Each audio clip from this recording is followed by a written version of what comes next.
नमस्ते। आज हम 9वीं कक्षा की पुस्तक क्षितिज से ललदैद कृत वाक पढ़ेंगे। ललदैद जी कश्मीरी भाषा की प्रमुख कवयित्री हैं। उन्होंने अपने काव्य में वाक शैली को अपनाया है। उनका जन्म 1320 ईस्वी में हुआ था और उनकी मृत्यु 1391 ईस्वी में हुई थी। जिस प्रकार से हिंदी साहित्य में कबीरदास जी के दोहे, रसखान जी के सवैये, तुलसीदास जी की चौपाइयाँ प्रसिद्ध हैं, उसी प्रकार से कश्मीरी भाषा में उनकी वाक शैली बहुत अधिक प्रसिद्ध है। आज भी सैकड़ों वर्षों के पश्चात कश्मीरी जनता की वाणी में उनके वाकों को सुना जा सकता है। उन्होंने प्रथम वाक में बताया है कि जो जीवन है वो क्षणभंगुर है, एक दिन इसको नष्ट हो जाना है, इसलिए हमको ईश्वर भक्ति में ध्यान लगाना चाहिए। और उन्होंने कहा है कि इस संसार में रहते हुए हम जो धार्मिक प्रपंचों में उलझे रहते हैं, धर्मों में विश्वास करके एक दूसरे से झगड़ते रहते हैं, वो व्यर्थ हैं। तो हम प्रथम वाक्य देखते हैं। देखिए, रस्सी कच्चे धागे की खींच रही मैं नाव। कवयित्री ललदैद जी कहती हैं कि नाव जीवन को माना है। रस्सी कच्चे धागे की, कमजोर जो नाव को खींचने वाले साधन है वो कमजोर हैं। कवयित्री कहती हैं कि मैं अपने जीवन रूपी नाव को कच्चे धागे की रस्सियों से खींच रही हूँ। कवयित्री ललदैद जी भी कबीरदास जी की तरह प्रतीकात्मक भाषा का प्रयोग करती हैं। उन्होंने जीवन को क्या माना है? एक नाव माना है और अपनी सांसों को कच्चे साधन। उनके कहने का भाव यह है कि इस संसार से एक दिन हमको चले जाना है और मैं कमजोर साधनों के द्वारा ही अपने जीवन रूपी नाव को खींच रही हूँ। दोबारा से देखिए, रस्सी कच्चे धागे की खींच रही मैं नाव। कवयित्री ललदैद जी कहती हैं कि मैं अपनी जीवन रूपी नाव को कमजोर साधनों के द्वारा, कमजोर धागों के द्वारा खींच रही हूँ। जाने कब सुन मेरी पुकार, करें देव भव सागर पार।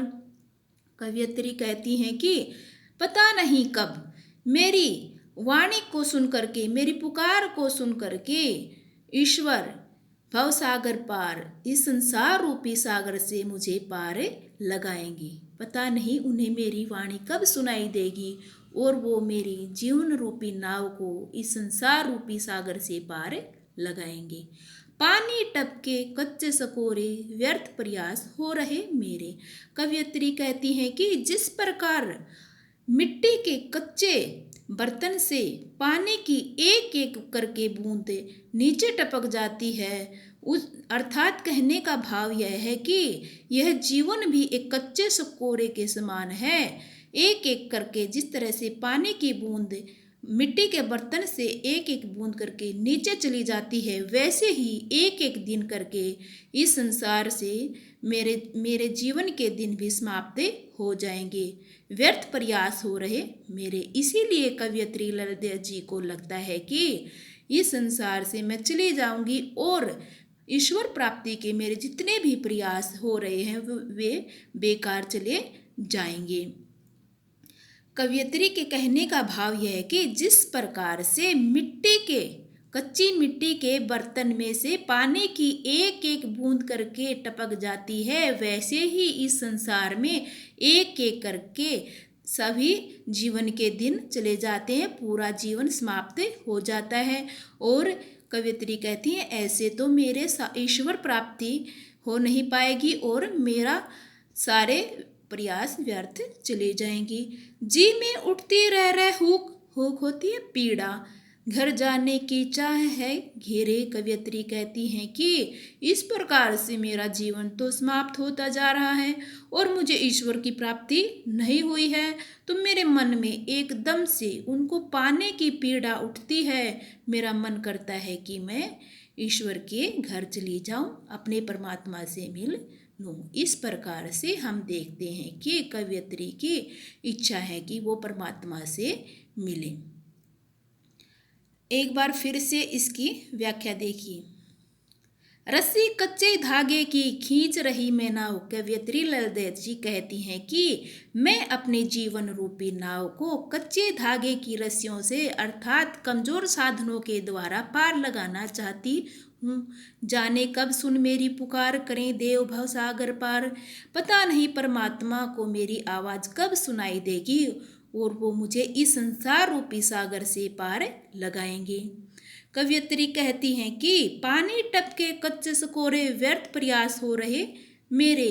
जिस प्रकार कच्ची मिट्टी के बर्तन से पानी की एक एक बूंद निकल जाती है और वो खाली हो जाता है, उसी प्रकार से एक एक करके मेरा सारा जीवन समाप्त हो जाएगा और मेरे जो ईश्वर प्राप्ति के प्रयास हैं वो भी मुझे बेकार दिखाई दे रहे हैं। जी मैं उठती रह हुक घर जाने की चाह है घेरे। कवयित्री कहती हैं कि मेरे मन में तो बार बार यही पीड़ा उठती है कि मैं अपने परमात्मा के घर चली जाऊं, उनसे मैं मिलन कर लूं। इस प्रकार से कवयित्री परमात्मा को पाना चाहती हैं। उनको पता है कि जीवन तो क्षणभंगुर है, एक दिन चला जाएगा, इसीलिए वो अपने परमात्मा के पास जाना चाहती हैं। द्वितीय वाक्य देखिए। खा खा कर कुछ पाएगा नहीं। यहाँ पर खाने से अभिप्राय है कि इस संसार में रहते हुए हम चीज़ों का उपभोग ही करते रहते हैं, इकट्ठा करते रहते हैं और उन्हीं में लीन रहते हैं, परमात्मा का तो ध्यान ही नहीं लगाते। खा खा कर कुछ पाएगा नहीं, न खाकर बनेगा अहंकारी। कवयित्री मनुष्य को संबोधित करते हुए कहती हैं कि हे मनुष्य, तुम खा खा कर कुछ पाओगे नहीं, अर्थात तुम इस संसार में रहते हुए यदि उपभोग की वस्तुओं का बहुत अधिक प्रयोग करते रहोगे तो तुम्हें कुछ भी प्राप्त नहीं होगा, न खाकर बनेगा अहंकारी। और यदि तुम इस संसार में रहते हुए चीज़ों का उपभोग नहीं करोगे और उनको इकट्ठा करते रहोगे, उनका संग्रह करोगे, तो तुम अहंकारी घमंडी बन जाओगे। इस प्रकार से कवयित्री दोनों ही अवस्थाओं में कहती हैं कि ये तो दोनों ही तरीके उचित नहीं हैं।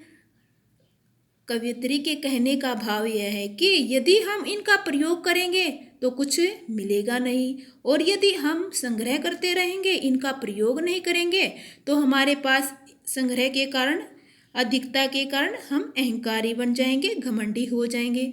सम खा तभी होगा संभावी, खुलेगी साकल बंद द्वार की। कवयित्री कहती हैं कि हे मनुष्य, तू सम खा अर्थात समभावी वन, सभी अवस्थाओं में समानता का भाव रख, हमेशा सुख में दुख में सभी अवस्थाओं में तू समानता के भावों को अपने अंदर पैदा कर ले, तभी खुलेगी साकल बंद द्वार की। कवयित्री कहती हैं कि जो ईश्वर प्राप्ति के दरवाजे बंद पड़े हैं, जब तू संभावी बन जाएगा तभी ईश्वर प्राप्ति के वे दरवाजे खुल सकेंगे। इस प्रकार से कवयित्री मनुष्य को संभावी बनने के लिए कह रही हैं। वे कहती हैं कि इस संसार में आकर के केवल भोग विलास के साधनों में लिप्त हो जाना भी उचित नहीं है, ईश्वर की तरफ भी ध्यान लगाना चाहिए और मनुष्य को संभावी बन करके इस संसार में रहना चाहिए।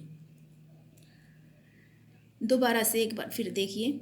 खा खा कर कुछ पाएगा नहीं। कवयित्री ललदेव जी कहती हैं कि हे मनुष्य, यदि इस संसार में रहते हुए तुम उपभोग की वस्तुओं का ही के पीछे पड़े रहे तो तुम्हें कुछ भी प्राप्त नहीं होगा, न खाकर बनेगा अहंकारी।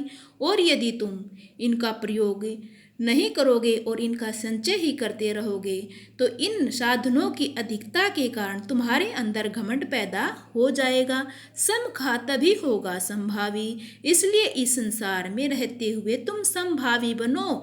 दुख में सुख में हर अवस्था में अपने आप को समान भावना से रखो। संभावी बनोगे तभी तो ईश्वर प्राप्ति के जो दरवाजे बंद पड़े हैं वे दरवाजे खुल सकेंगे और तुम ईश्वर को पा सकोगे। मैंने आज ये ललितकृत वाक्य करवाए हैं, प्रथम और द्वितीय। अगली वीडियो में मैं तृतीय और चतुर्थ वाक्य करवाऊंगी। यदि आपको ये वीडियो अच्छी लगती है तो आप सब्सक्राइब करें, ताकि मैं जो अगली वीडियो बनाऊं तो आपको वो प्राप्त हो जाए। धन्यवाद।